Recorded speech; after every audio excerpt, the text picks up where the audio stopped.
নতুন বছরে আপনাদেরকে স্বাগত জানাচ্ছি শেফালি গল্পপুরীতে। বিগত দিনে হয়তো আমরা অনেকেই আপনজনকে হারিয়েছি, আবার নতুন সম্পর্কে যুক্ত হয়ে ভালোবাসার বন্ধনে আবদ্ধ হয়েছি। সুখ দুঃখ, পাওয়া না পাওয়া, মূর্ততা বিমূর্ততার ভেতর দিয়ে সবাইকে নতুন বছরের শুভেচ্ছা জানায়।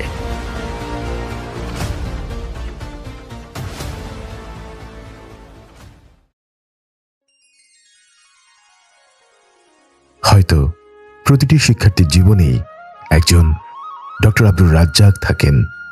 আমার জীবনে প্রফেসর ডক্টর রশিদ হারুন।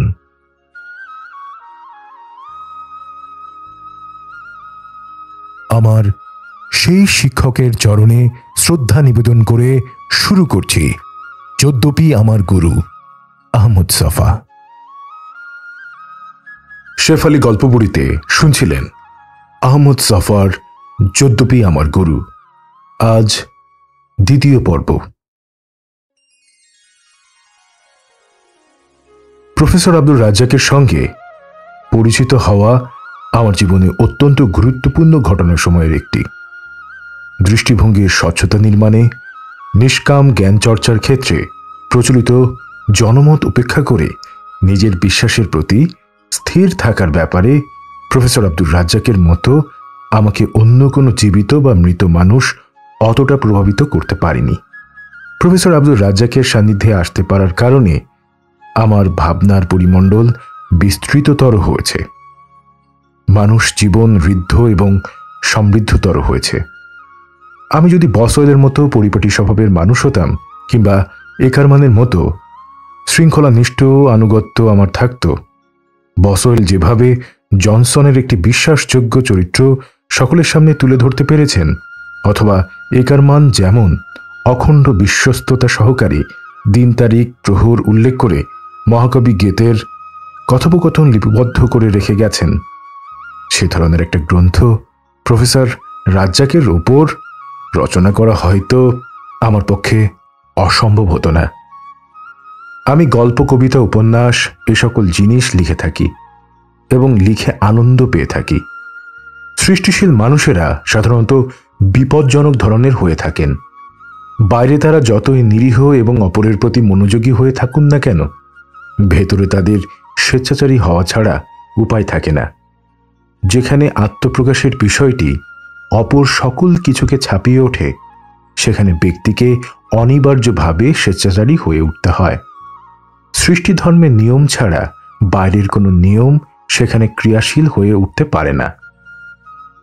1972 সাল থেকে শুরু করে 1984 সালের মাঝামাঝি পর্যন্ত প্রায় এক যুগ সময়ের সবটাই কম করে হলেও অন্তত সপ্তাহে একবার প্রফেসর রাজ্জাকের সঙ্গে সাক্ষাৎ করেছি।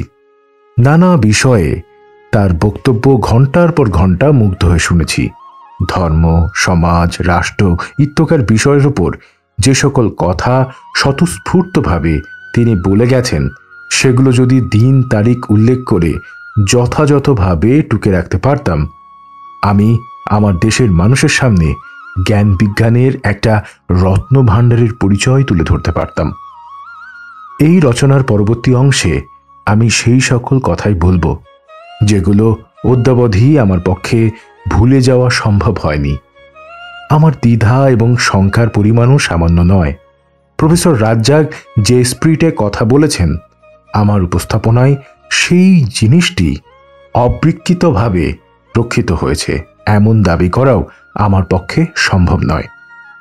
শোনা কথা স্মৃতি থেকে উদ্ধার করে উপস্থাপন করার বেলায় মূলের অনেক কিছুই হারিয়ে যেতে পারে। আমার ক্ষেত্রেও সেটি যে ঘটেনি এমন কথা আমি বলতে পারবো না।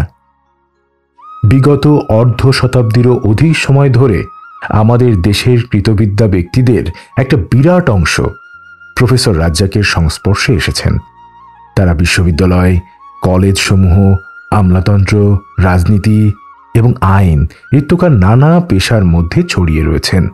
তাদের একাংশ মারা গেছেন, তা সত্ত্বেও একটা বিরাট অংশ অদ্যাবধি জীবিত আছেন। তাদের মধ্যে এমন অনেক ব্যক্তি রয়েছেন যারা প্রফেসর রাজ্জাকের সংস্পর্শে এসেছেন। তার পাণ্ডিত্যের চুম্বকের মতো একটা আকর্ষণীয় শক্তি অবশ্যই আছে।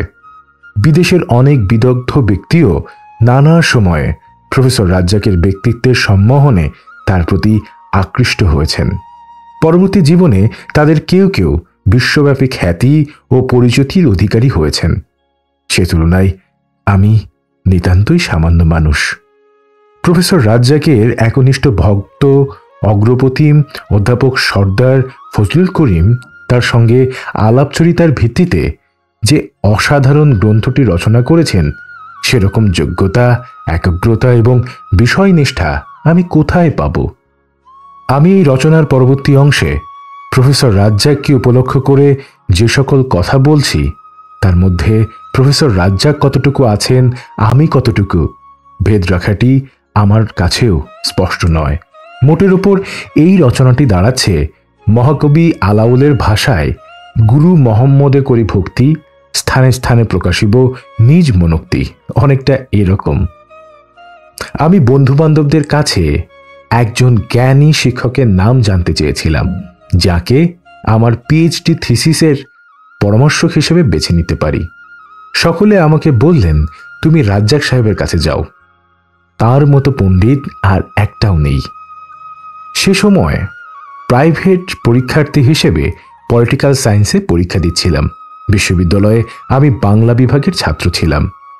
সুতরাং বাংলা বিভাগের বাইরে অন্যান্য বিভাগের শিক্ষকদের মধ্যে মাত্র দু একজনকে চিনতাম।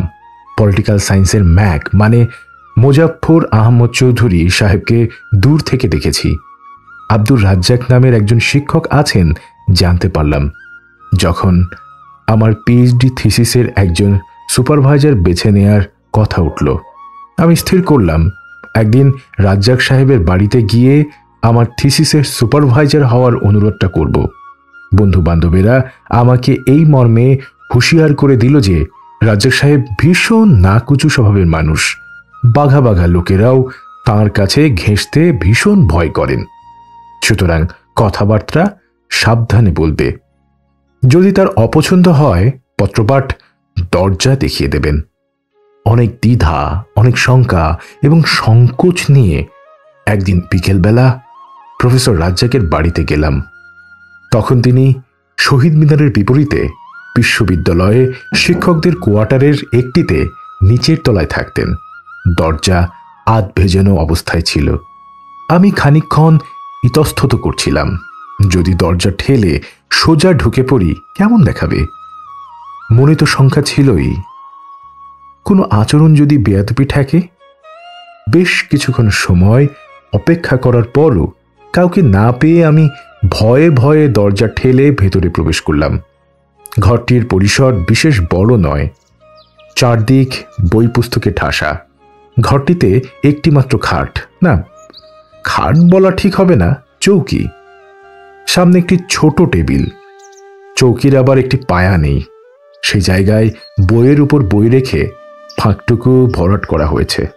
চমৎকার ব্যবস্থা। পুরনো বইপত্রের আলাদা একটা গন্ধ আছে। আমি সেই বইপত্রের জঞ্জালে হতবিহ্বল হয়ে দাঁড়িয়ে আছি। এই ঘরে যে কোনো মানুষ আছে প্রথমে খেয়াল করিনি। হঠাৎ দেখলাম চৌকির ওপর একটা মানুষ ঘুমিয়ে আছে। একখানা পাতলা কাঁথা সেই মানুষটার নাক অবধি টেনে দেয়া, চোখ দুটি পোজা, মাথার চুল কাঁচা পাকা। অনুমানে বুঝে নিলাম ইনি প্রফেসর রাজ্জাক। ঘরে দ্বিতীয় একজন মানুষের আবির্ভাব ঘটেছে, খাটে শোয়া মানুষটি কি করে বুঝে গেলেন? তিনি চোখ খুলে নাক মুখ থেকে কাঁথাটি সরিয়ে জিজ্ঞেস করলেন, ক্যাডা? আমি চৌকির একেবারে কাছটিতে গিয়ে সালাম দিলাম এবং নাম বললাম। তিনি ঘুম জড়ানো স্বরেই জানতে চাইলেন, আইসেন কেন, এইডা কন? আমাকে বলতেই হলো বাংলা একাডেমি আমাকে পিএইচডি করার জন্য একটা বৃত্তি দিয়েছে। আমি তাঁর কাছে এসেছি একটা বিশেষ অনুরোধ নিয়ে। তিনি যেন দয়া করে আমার গবেষণার পরামর্শক হতে সম্মত হন। আমার আর্জিটা যথাসম্ভব বিনয় নম্র জবানে প্রকাশ করলাম, কিন্তু প্রফেসর রাজ্জাকের মধ্যে তার সামান্যতম প্রতিক্রিয়াও লক্ষ্য করা গেল না। তিনি পাশ ফিরে কাঁথাটি নাকমুখ অবধি টেনে নিলেন। আমার এত বিনীত আবেদন এত নীরবে কোনো মানুষ প্রত্যাখ্যান করতে পারে আমি চিন্তাও করতে পারিনি। তখন আমার 2টি কি 3টি বই প্রকাশিত হয়েছে এবং মনে মনে অনেক শেয়ানা হয়ে উঠেছি। আমার আত্মাভিমানে একটু ঘা লাগল। নিজেকেই জিজ্ঞেস করলাম, কেমন মানুষ এই প্রফেসর রাজ্জাক? আমি একটা অনুরোধ করলাম আর শুনেই তিনি পাশ ফিরলেন। আমি তো অন্ততপক্ষে একজন লেখক, নিজের কাছে আমার দাম অল্প নয়। তিনি যেদিকে পাশ ফিরেছেন আমি ঘুরে চৌকির সেই পাশটিতে গিয়ে আবার বললাম, স্যার, আপনাকে আমার থিসিসের সুপারভাইজার হওয়ার জন্য অনুরোধ করতে এসেছি। আমার আর্জি দ্বিতীয়বার শুনে প্রফেসর রাজ্জাক আবার উত্তর দিকে পাশ ফিরলেন। আমার ভীষণ রাগ ধরে গেল। কেমন তোর মানুষ প্রফেসর রাজ্জাক? তার কাছে একটা আবেদন করলাম, তিনি ভালো মন্দ কোনো জবাব না দিয়ে নীরব প্রত্যাখ্যানের মাধ্যমে আমাকে বিদায় করে দিতে চান। হতবাক হয়ে আমি কিছুক্ষণ দাঁড়িয়ে রইলাম। এইভাবে অপমানিত হয়ে যদি আমি চলে আসি, আমার নিজের কাছে নিজে ছোট হয়ে যায়। কিছু একটা করা প্রয়োজন, কিন্তু কি করা যায়? প্রফেসরের বইয়ের গুদামে যদি আগুন লাগিয়ে দেয়া যেত, মনের ঝাল কিছুটা মিটত, কিন্তু সেটি তো আর সম্ভব নয়। আমি দুহাত দিয়ে তার শরীর থেকে কাঁথাটি টেনে নিয়ে দলা পাকাতে পাকাতে বললাম, আমার মতো একজন আগ্রহী যুবককে আপনি একটি কথাও না বলে তাড়ি দিতে পারেন? এত বিদ্যা নিয়ে কি করবেন? বিদ্যুৎ স্পৃষ্টের মতো তিনি চৌকির ওপর উঠে বসলেন। পরনের সাদা আধময়লা লুঙ্গিটা টেনে গিট্টু দিলেন। তারপর চশমাটা টেবিল থেকে তুলে নিয়ে কাঁচ মুছে নাকের ডগায় চড়ালেন। খুব সম্ভব বাইফোকাল গ্লাস। আমি তার দৃষ্টিশক্তির তীব্রতা অনুভব করলাম। কোনো মানুষের চোখে দৃষ্টি এত প্রখর হতে পারে আমার কোনো ধারণা ছিল না। তিনি আমার খদ্দরের পায়জামা পাঞ্জাবি, পরনে স্পঞ্জ এবং ধুলো ভর্তি মলিন চরণ সবকিছুর ওপর এক ঝলক দৃষ্টি বুলিয়ে নিলেন। তারপর আঙ্গুল দিয়ে একটা আধা ভাঙা কাঠের চেয়ার দেখিয়ে দিয়ে বললেন, ওইখানে বহেন। আমি যখন বসলাম তিনি ভেতরে গেলেন। একটু পরে মুখে পানি দিয়ে ফিরে এলেন। তারপর খদ্দরের চাদরটা টেনে নিয়ে গায়ের ওপর মেলে দিলেন। আমার মনে হলো তার পরনের গেঞ্জির বড় বড় ফুটো দুটো আমার দৃষ্টি থেকে আড়াল করার জন্যই চাদরটার সাহায্য নিলেন। জুত করে চেয়ারে বসার পর আমাকে বললেন, কি কইবার চান অহনকন? আমি বললাম, আমি বাংলা একাডেমি থেকে পিএইচডি করার একটা ফেলোশিপ পেয়েছি। আমার খুব শখ আপনার অধীনে আমি গবেষণার কাজটি করি। তিনি বললেন, গবেষণা করবেন এটা তো ভালো কথা, কিন্তু আমি তো আপনার থিসিসের সুপারভাইজার থাকবার পারুম না। প্রফেসর রাজ্জাকের কণ্ঠস্বর শুনে মনে হলো তিনি আমার সঙ্গে কথাবার্তা বলবেন বলে একটা সিদ্ধান্ত এরই মধ্যে নিয়ে ফেলেছেন। আমি বললাম, কেন স্যার? অফিসিয়ালি থিসিস সুপারভাইজার করণের লাইগা মিনিমাম রিডার অন লাগে। আমি তো মোটে লেকচারার, সুতরাং আপনার শখ পূরণ অনের কোনো সম্ভাবনা নাই। তার কথা শুনে আমি দমে গেলাম। তারপর বললাম, অন্য কারো অধীনে থিসিসটা রেজিস্ট্রেশন না হয় করলাম। তার পরামর্শ এবং নির্দেশনা নিয়েই আমি কাজটা করতে চাই। প্রফেসর রাজ্জাক বললেন, আপনার টপিক মানে বিষয়বস্তুটা কি? আমি বললাম, the growth of middle class in Bengal as it influenced its literature, society and economics from 18th to 1858। Professor Razzaq বললেন, একেবারে তো সাগর সাসা কাম। কার বুদ্ধিতে এই গন্ধমাদন মাথায় লইলেন? আমি বললাম, অন্য কারো পরামর্শে নয়, আমি নিজেই বিষয়টা বেছে নিয়েছি। প্রফেসর রাজ্জাক কিছুক্ষণ চুপ করে রইলেন। এর মধ্যে কাজের ছেলেটা কলকিতে তামাক দিয়ে গেল। কয়েকটা টান দিয়ে ধোঁয়া ছাড়তে ছাড়তে বললেন, রেজিস্ট্রেশন ফর্ম রেডি করেছেন? আমাকে বলতে হলো আমাকে বৃত্তিটা দেওয়ার সিদ্ধান্ত হয়েছে। সেটা কার্যকর হবে এর রেজাল্টের পর। এখন পরীক্ষা চলছে। তিনি বললেন, আগে পরীক্ষা দিয়ে লন, যখন রেজাল্ট বাইর হইব তখন আইয়েন। আমি সালাম করে চলে আসছিলাম। তিনি বললেন, আর একটু বয়েন, এক পেলা চা খাইয়া যান। তিনি দীপ্তি বলে কাউকে ডাকলেন। একটি গোলগাল ফর্সা কিশোরী বেরিয়ে এলে আমাকে জিজ্ঞেস করলেন, কি যেন কইলেন আপনার নাম? আমি বললাম, আহমদ সফা। তিনি বললেন, মৌলবী আহমদ সফাকে এক পেয়ালা চা দে। প্রফেসর রাজ্জাকের বাড়ি থেকে ফিরে আসার সময় তিনটে জিনিস আমার মনে দাগ কেটে বসে গিয়েছে। প্রথমত, তাঁর চোখে দৃষ্টি অসাধারণ রকম তীক্ষ্ণ, একেবারে মর্মে গিয়ে বেঁধে। দ্বিতীয়ত, ঢাকাইয়া বুলি তিনি অবলীলায় ব্যবহার করেন। তাঁর মুখে শুনলে এই ভাষাটি ভদ্রলোকের ভাষা মনে হয়। তৃতীয়ত, আমাকে তিনি মৌলবী আহমদ সফা বললেন কেন? আদর করে বললেন নাকি অবজ্ঞা করলেন? পরের বছরগুলোতে যতবারই তাঁর কাছে গিয়েছি প্রতিবারই প্রথম সম্বোধনে জিজ্ঞেস করেছেন, মৌলবী আহমদ সফা, কি খবর? 1972 সালের ফেব্রুয়ারি মাসে আমি প্রফেসর রাজ্জাকের সঙ্গে দেশ স্বাধীন হবার পর প্রথমবার দেখা করতে গেলাম। তখন তিনি বাড়ি বদল করেছেন। ব্রিটিশ কাউন্সিলের বাঁ দিকের চোঙাওয়ালা দোতলা বাড়িতে উঠে এসেছেন। বর্তমানে বাড়িটি ভেঙে ফেলা হয়েছে। প্রফেসর রাজ্জাকের সঙ্গে বসবাস করছেন তার কনিষ্ঠ ভ্রাতা, ভাতৃবধূ এবং তাঁদের ছেলেমেয়েরা। শুধু বাড়ি বদল নয়, অনেক কিছুরই পরিবর্তন ঘটে গেছে। প্রফেসর রাজ্জাক রাষ্ট্রবিজ্ঞানের চেয়ারম্যানের দায়িত্ব পালন করতে আরম্ভ করেছেন। তাছাড়া তাঁকে জাতীয় অধ্যাপকও বানানো হয়েছে। পূর্বতন চেয়ারম্যান ডক্টর মোজাফফর আহমদ চৌধুরী উপাচার্যের পদে আসীন হয়েছেন। মোজাফফর সাহেব ছিলেন প্রফেসর রাজ্জাকের একান্ত স্নেহভাজন ছাত্র। রাজ্জাক সাহেবের চেহারার মধ্যেও একটা উল্লেখযোগ্য পরিবর্তন দেখতে পেলাম। তাঁর থুতনিতে এক গোছা দাড়ি এই সময়ের মধ্যেই গজিয়ে গেছে।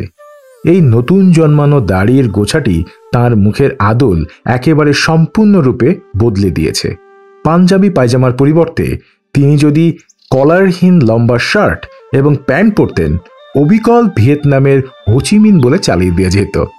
বাস্তবিকই নতুন জন্মানো শ্বশ্রুর গোছাটিতে তার মুখের রেখাগুলো অনেক ধারালো দেখায়।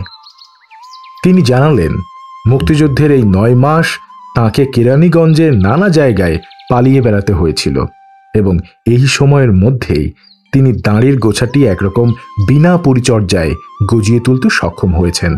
আমাকে কেউ কেউ বলেছেন, এই চোঙাওয়ালা বাড়িতে একসময় কবি সমালোচক মহিতুলাল মজুমদার বসবাস করে গেছেন। সত্য মিথ্যা পরখ করে দেখার সুযোগ হয়নি। সিঁড়ি ভেঙে দোতলায় যখন উঠছি, ছ্যাদ করে বুদ্ধদেব বসুর একটা গল্পের কথা মনে এলো। গল্পটির নাম সবিতা দেবী। মহিতুলাল বাবু ছিলেন তরুণ লেখক, কবিদের ওপর ভীষণ খড়গহস্ত। সুযোগ পেলেই নানাভাবে নাজেহাল করতেন। তরুণরাও মজুমদার মশাইয়ের ওপর বদলা নিতেন। বুদ্ধদেব বসু মহিতুলাল মজুমদারকে নিয়ে এই শ্লেষাত্মক গল্পটি লিখেছিলেন। তা নাও হতে পারে, কিন্তু আমার মনে মহিতুলাল মজুমদারের ছবিটি ভেসে উঠছিল। গল্পটির এক জায়গায় আছে, গল্পের নায়িকা সবিতা দেবীকে এক বৃষ্টির দিনে রচনা পাঠ করে শোনাতে গিয়েছিলেন। ঘরে প্রবেশ করার আগে ছাতাটি সিঁড়ির কাছে রেখে গিয়েছিলেন। সেই ছত্র নিঃসৃত একটি জলের রেখা এঁকে বেঁকে সিঁড়ির ওপর দিয়ে বয়ে গিয়েছিল। প্রফেসর রাজ্জাকের বাড়ির সিঁড়ি ভাঙতে গিয়ে সেই জলের রেখাটি শুষ্ক ফেব্রুয়ারি মাসেও আমার মনে ছলছলিয়ে জেগে উঠেছিল। এর সবটাই হয়তো কল্পনা। হয়তো বুদ্ধদেব বসু মহিতুলালকে উপলক্ষ করে গল্পটি লেখেননি। যে সিঁড়ির কথা বুদ্ধদেব বসু বলেছেন সেটা তাঁর কল্পনাতেই জন্ম নিয়েছিল। এটা যে সিঁড়ি নয়। মানুষের মন ভারী বিদঘুটে জিনিস, কত অসম্ভব বস্তুর কল্পনা করে। আমি যখন সিঁড়ি ভেঙে রাজ্জাক সাহেবের ঘরে গেলাম, দেখি তিনি একখানি কাঁথা গায়ে দিয়ে গুড়ুক গুড়ুক হুকা টানছেন। আমাকে দেখা মাত্রই তার মুখমণ্ডল ভেদ করে একটা সুন্দর হাসি বিকশিত হয়ে উঠল। আরে, মৌলবী আহমেদ সফা যে, আয়েন আয়েন আয়েন, তাইলে বাইচা আছেন? আত্মীয় স্বজন সকলের কি দশা? আমি বললাম, সকলে বেঁচে আছে। আপনি কই আছিলেন? আমি বললাম, পুরো সময়টা আমি ভারতে কাটিয়েছি। তিনি ফের জিজ্ঞেস করলেন, দেশের বাড়িতে যাইয়া খবর টবর নিছেন? আমি জবাব দিলাম, ঢাকায় এসেই বাড়িতে চলে গিয়েছিলাম, সপ্তাহখানিক আগে ফিরে এসেছি। আপনার বাড়িতে কে কে আছে? মা, ভাইয়ের ছেলে মেয়ে এবং ভাবি। বোনদের বিয়ে হয়ে গিয়েছে। এই সময় ছোট একটা বাচ্চা এসে খবর দিল নাস্তা দেওয়া হয়েছে। রাজ্জাক সাহেব আমাকে বললেন, আয়েন মৌলভী আহমেদ সফা, আমগোলগে সামান্য নাস্তা করেন। আমি বললাম, স্যার হল ক্যান্টিনে গিয়ে নাস্তা করব। তিনি বললেন, আমগোলগে সামান্য কিছু মুখে দেন, তারপর যদি পেটে খিদা থাকে ঘরে গিয়ে আবার খাইয়েন। পাশের রুমে গিয়ে দেখি বিরাট এক টেবিলের চারপাশে চেয়ার পাতা হয়েছে, পরিবারের সকলে জড়ো হয়েছে। রাজ্জাক সাহেবের ছোট ভাই, তার বেগম, 2 কন্যা, ছেলেরা। একজন অতিথিও এসেছেন। ওনাকে রাজ্জাক স্যার মামা ডাকতেন। একটা বড় চীনামাটির প্লেটে চৌকোনা সাইজের পুরো পরোটার স্তূপ, ভুনা গরুর মাংস, চিতই পিঠের সঙ্গে গাঁথা ভাজা ইলিশের টুকরা, ফালি ফালি করে কাটা পনির, ডিম ভাজা, ভাজা রূপচাঁদা শুটকি, একপাশে গরম করা গত রাতের বাসি ভাত, আরেকটা বাটিতে দেখলাম খুদ ভাত। রাজ্জাক স্যার বাসি ভাতের প্লেট থেকে চামচ দিয়ে ভাত তুলে নিলেন, তারপর ভাতের সঙ্গে কিছু তাজা মুড়ি মাখিয়ে নিলেন। সেই দিনই প্রথম জানতে পারি ঢাকা জেলার কেরানীগঞ্জ এলাকার মানুষ ভাতের সঙ্গে মুড়ি মাখিয়ে তৃপ্তি সহকারে ভোজন করে থাকে। রাজা স্যার বাসি ভাতের সঙ্গে শুটকি ভাজা দিয়ে শুরু করলেন। ছোটদের আকর্ষণ দেখলাম খুদ ভাতের দিকে। আমাদের চট্টগ্রামেও মানুষ খুদ ভাত খেয়ে থাকে, তবে যারা খায় তারা অত্যন্ত গরিব, চাল কেনার ক্ষমতা যাদের নেই। প্রথম দিনেই আমি অনুভব করলাম রাজ্জাক স্যারের বাড়িতে খাওয়াটা একটা রীতিমতো পারিবারিক উৎসব, আর খাদ্যবস্তু শিল্পকলায় পরিণত হয়েছে। সকালের নাস্তার পর রাজ্জাক স্যার তামাক টানতে টানতে বললেন, এখন আপনার কিছু কথাবার্তা কন। আমি আমার গবেষণার কথাটি তুললাম। তিনি আমার মুখ থেকে কথা কেড়ে নিয়ে বললেন, আপনি তো লেখালেখি করেন। আমি বললাম, এ পর্যন্ত আমার 4টি বই বেরিয়েছে। তিনি বললেন, পরের বার আউনের সময় লইয়া আইয়েন, দেখি কি লেখেন। তার পরের দিনই আমার লেখা 4টি বইয়ের কপি নিয়ে হাজির হলাম। তিনি বললেন, আমি তো এখন বাজারে যাইবার লাগছি। সেলফের একটা কোনা দেখিয়ে বললেন, ওখানে রাইহা যান, কাল আবার আইয়েন, একটু দেরি করে আইবেন, বাজার থেকে আউনের পর আইলে বালা, কিছুক্ষণ কথাবার্তা কোন যাইব। তার পরদিন গিয়ে দেখি সবে তিনি বাজার থেকে ফিরে এসেছেন। 2টি বিরাট ঝুড়ি ভর্তি বাজারের সওদা, মাছ, মাংস, তরি তরকারি একে একে ভাতৃবধূর হাতে তুলে দিচ্ছেন। আমাকে দেখে একটু হাসলেন এবং জিজ্ঞেস করলেন, মৌলভী আহমদ সাফা, আপনি কখনো মৌলভীবাজার গেছেন? আমি বললাম, গিয়েছি। তিনি ফের জানতে চাইলেন, কখনো কাঁচা বাজারে গেছেন? আমি না সূচক মাথা নাড়লাম। তিনি বললেন, একটা কথা খেয়াল রাখুন, খুব দরকার। যখন কোনো নতুন জায়গায় যাইবেন 2টা বিষয় পয়লা জানার চেষ্টা করবেন, ওই জায়গার মানুষ কি খায় আর লেখাপড়া কি করে। কাঁচা বাজারে যাইবেন কি খায় এইটা দেহনের লাইগা, আর বইয়ের দোকানে যাইবেন পড়াশোনা কি করে এইটা জানানোর লাইগা। আমি 1-2বার তুরস্কের বইয়ের দোকানে যাইয়া দেখলাম বামপন্থী বই আর ধর্মীয় বইপত্র সব দোকানে সাজাইয়া রাখছে। বইয়ের দোকান পরখ করলেই ব্যাপক সমাজটা কোন দিকে যাইতেছে এইটা টের পাওয়া যায়। আরেকবার কায়রো গিয়া দেখলাম নীল নদের পাড়ে মজুর শ্রেণীর মানুষেরা বড় বড় গামলা ভর্তি কইরা বরবটি জাতীয় ভেজিটেবল আরাম কইরা খাইতেছে। মোটা সোটা মানুষ, খাওনের পরিমাণটাও তেমন। কি খায় কি পড়ে এই 2টা জিনিস না জানলে একটা জাতির কোনো কিছু জানন যায় না। তিনি বাজার থেকে সবে এসেছেন, এখনো পায়ে প্যাক কাদা লেগে রয়েছে, পরনের লুঙ্গিটাও কাদার ছিটে লেগেছে। তিনি বললেন, মৌলভী আহমেদ সফা, আপনি একটু বয়েন, আমার সারা গা কুটকুট করতেছে, একটু ধুইয়া আসি। বাথরুমে গিয়ে গোসল সেরে খদ্দরের সাদা পায়জামা এবং খয়েরি পাঞ্জাবি পরলেন। শরীরটা ভালো করে মোছা হয়নি বলে গোছা দাড়ি থেকে 2-1 ফোঁটা পানি ঝরে পড়ছে। চাদর দিয়ে মুছে নিয়ে গুড়গুড়িতে টান দিয়ে বললেন, মৌলভী আহমেদ সফা, ওই যে আপনার বই। তিনি বড় টেবিলটা দেখিয়ে দিলেন। আমি আমার 4টি বই দেখতে পেলাম। তিনি ধোয়া ছেড়ে বললেন, একটা কথা মনে রাখুন, খুব জরুরি। এই যে হফস তার লেভিয়েথান বইটিতে 3টা শব্দ ন্যাস্টি, ব্রুটিস এবং শর্ট যেভাবে যে অর্থে ব্যবহার করেছেন তার বদলে ব্যাপক ডিকশনারি খুঁজাও আপনি কোনো শব্দ পাইবেন না। যখন গদ্য লিখবেন এই কথাটি সবসময় মনে রাখেন। আমার বুঝতে বাকি রইল না আমার বইয়ে যে দীর্ঘ আবেগ সর্বস্ব বাক্য আমি লিখেছি সেদিকে তিনি ইঙ্গিত করেছেন। আমি ভীষণ শর্মিন্দা হয়ে পড়লাম।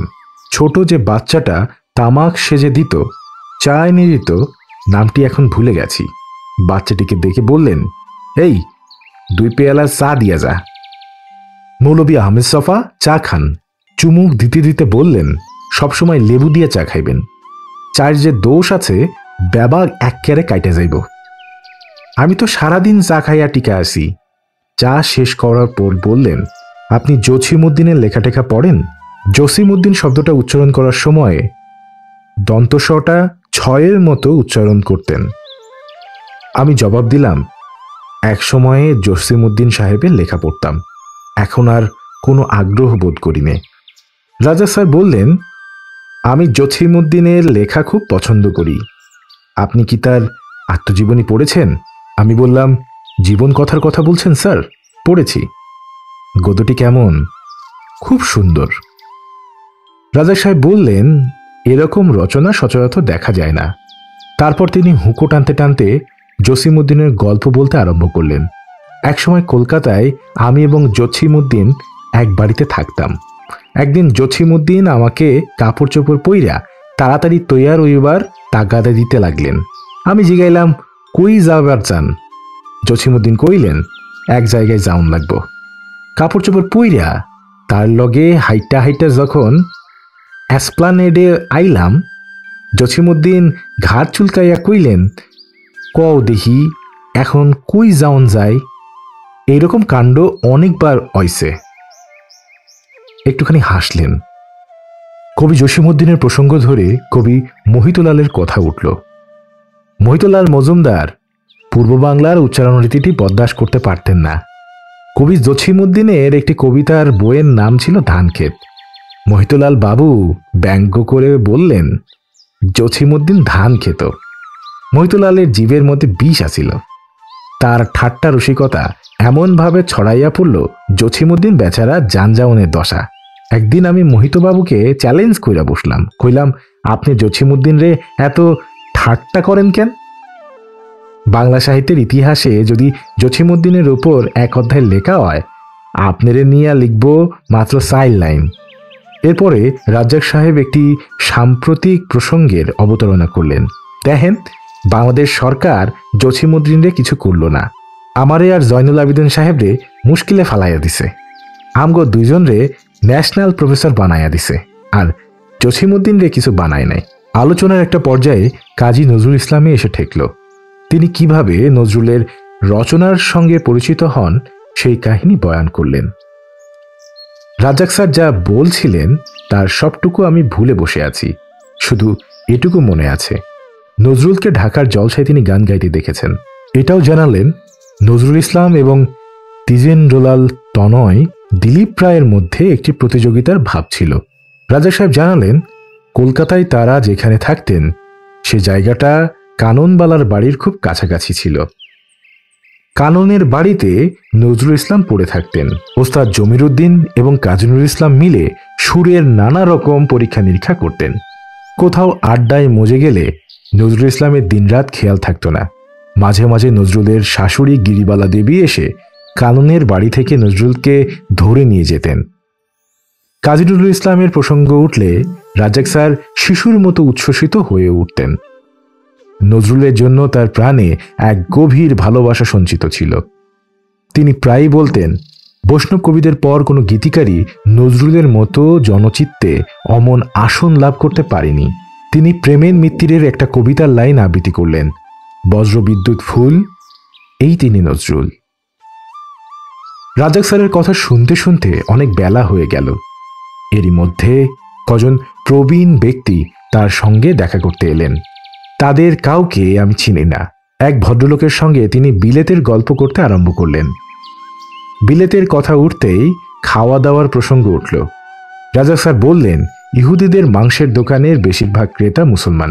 ইহুদিরাও মুসলমানের মতো আড়াই প্যাচ দিয়া গরু জবাই করে। তার নিজের অভিজ্ঞতা উল্লেখ করে বললেন, আমি জবাই করা গোস্তের খোঁজ করবার লাগছিলাম। এক ইহুদি কসাইয়ের দোকানে যাইয়া হাজির হইলাম। আমারে এক নজর দেখাই হ্যাঁ কইয়া বসল, আপনি কি খুঁজতেছেন আমি টের পাইছি, আয়েন জবাই করা মাংস নিয়ে যান। তারপর থেকে হের কাছ থেকে গোস্ত কিনা শুরু করলাম। এই প্রবীণ ভদ্রলোকেরা যখন বিদায় হলেন বেলা প্রায় 1টা বাজে। রাজ্জাক স্যার আমার দিকে তাকিয়ে বললেন, মৌলভী আহমেদ সাফা, দুপুরের খাওনটাও খাইয়া যান। প্রায় 10 দিন পরে আবার রাজ্জাক স্যারের বাড়িতে গেলাম। একটু দেরি করেই গেলাম। যদি সকালে যায় আমাকে নাস্তা খেতে ডাকবেন, আমি এড়াতে পারবো না।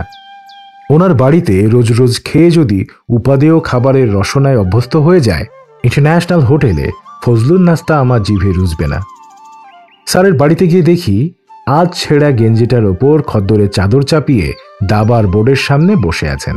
বিপরীতে নিয়াজ মোর্শেদ, একালের গ্র্যান্ড মাস্টার। তখনও নিয়াজ একেবারে বাচ্চা, বোধহয় স্কুলও শেষ করেনি।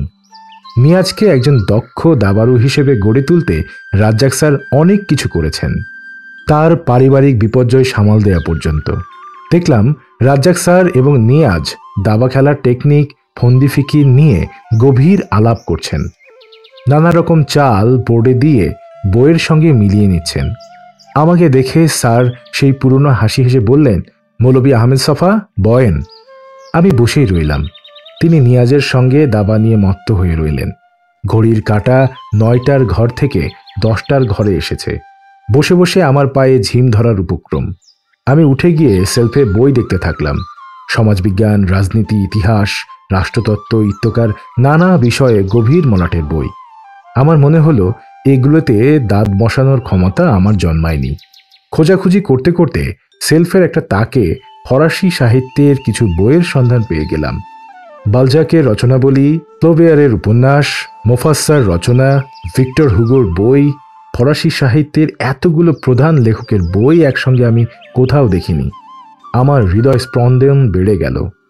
ইচ্ছে হলো বালজাকের রচনার প্রথম খণ্ড এক্ষুনি ধার চেয়ে বসি। যদি ধার দিতে তিনি অস্বীকৃত হন, লাইব্রেরিতে বসে পড়ার অনুমতি প্রার্থনা করি, কিন্তু আগ্রহটা চেপে গেলাম। বেলা 11টার দিকে নিয়াজ গাত্রস্থান করল। রাজ্জাক স্যার আমার দিকে তাকিয়ে বললেন, মৌলভী আহমেদ সাফা, চলে যান নাই? আমি হাসতে চেষ্টা করলাম। স্যার টেবিলে পা দুটো উঠিয়ে দিয়ে জুত করে বসলেন। আপনি এখন কি পড়াশোনা করবার লাগছেন? আমি বললাম, কিভাবে শুরু করব বুঝতে পারছি না। আপনি যদি কিছু বইয়ের নাম বলে দিতেন। স্যার শব্দ করে হেসে উঠলেন। একই কথা মিস্টার হ্যালোস্কিরে কইছিলাম। তিনি লাইব্রেরি দেখাইয়া দিয়া বলছিলেন, মাই বয়, গো অ্যান্ড সক। আমি সঠিক অর্থ বের করতে পারছিলাম না। লাইব্রেরিতে গো করা যায়, কিন্তু সোক কিভাবে করব? লাইব্রেরি তো গোসলখানা নয়। মনে হয় আমার কিংকর্তব্য বিমূঢ় অবস্থা স্যার বুঝতে পারলেন। তিনি বললেন, প্রথম লাইব্রেরিতে ঢুইকায় আপনার টপিকের কাছাকাছি যে যে বই পাওন যায় পয়লা একশোটে পড়ে ফেলাইবেন। তারপর একটা সময় হইব আপনি নিজেই খুঁজে পাইবেন আপনার আগাইবার পথ।